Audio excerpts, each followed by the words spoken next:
Hey everybody. It is first thing in the morning. I just got the lights turned on here, and I'm watching my rainbow fish over here, and that looks to me like spawning behavior. They're stacking up real close to each other, side by side, down on the bottom. They're wiggling around, doing a little dance, and it's interesting because I have all males. So they're obviously just going through the motions. There's no females in there to actually produce any eggs. So perhaps this is just the competitive part of it. I know with my Congo tetras, you'll often see the two males side by side, and then the males will sort of dance and dart back and forth, and it's clearly they're competing, showing off to show which one is the brighter or the most, vigorous or whatever. But then they will separate off, and a male will go down and sort of position himself and present himself, and I guess he lets the females choose him, and then they will come together side by side, and then they'll do their little dance where they flick their eggs and sperm, their broadcast egg scatterers, I should say, and that's how they spawn. So it looks very similar to this kind of behavior that I'm seeing with these rainbow fish. I don't know anything about these rainbow fish and whether they're egg scatterers or whether they lay their eggs on plants or what, but I've never seen this kind of spawning behavior before. Now these are Marci Rainbowfish, and from all I can gather, there is no real fish in nature called the Marci Rainbowfish. These, I believe, are a hybrid, and they are closely related to the Parkinsoni or Parkinson's rainbow fish.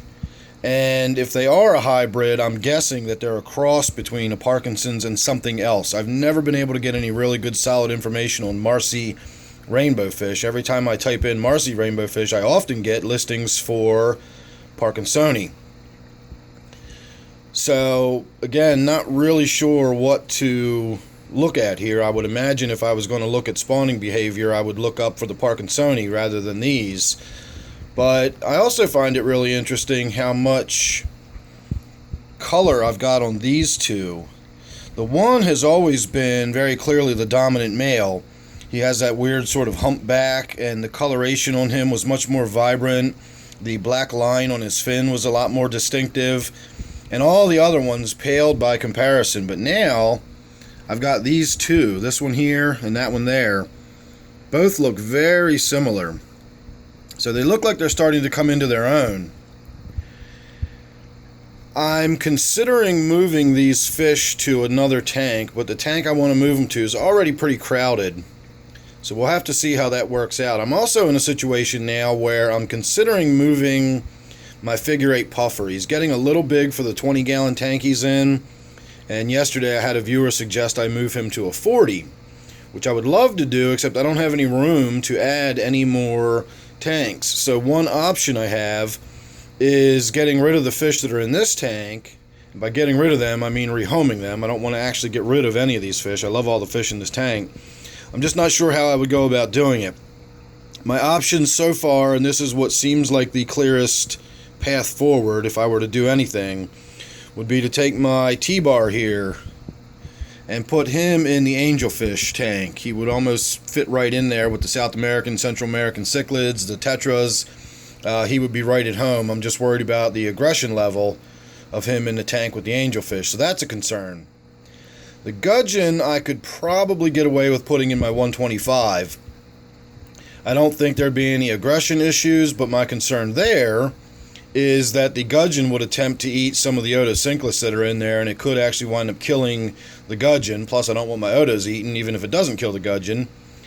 And I love that tank so much, and the community that's in there, I'm a little reluctant to add any fish because small changes sometimes make big differences in the behavior, in a fish tank. So I'm a little reluctant to add a fish to my 125 just because I don't want to screw up the nice little vibe I got going on in there. It's a cool tank. I like it. So the gudgeon could go in there, the T Bar could go in the angelfish tank, and then the rainbows could go in my gourami tank. which I think they would look stunning in there. But I just added 6 ballast sharks, and while they are still very small, they're not going to be forever. And, you know, it's already a heavily stocked tank. I've got a pretty big bioload down on the bottom, some cave-dwelling fish down there that are fairly sizable. So putting 6 of these rainbow fish that are just apparently still growing and coming into their own seems like that would be a bit much to be putting into my gourami tank.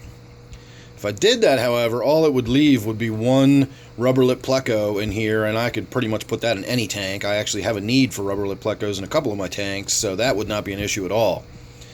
And if I did all that, it would leave me with an empty tank with Java in it. Java does well enough in brackish water, and I could literally just switch the water to brackish, and boom, Butterbean would have a brand new home, twice the size of what he's in now, with lots of plants and caves, etc.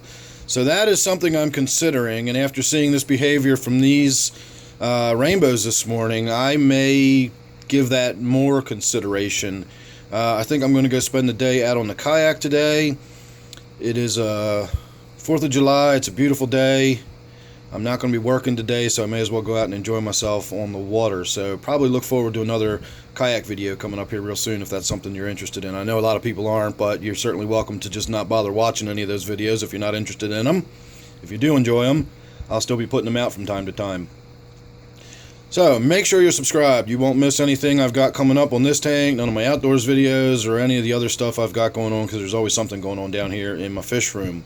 So thanks again for watching this one. Make sure you're subscribed. Don't forget this is still currently my Gudgeon and T Bar tank, at least for now. Thanks again. I'll see you real soon on the next one.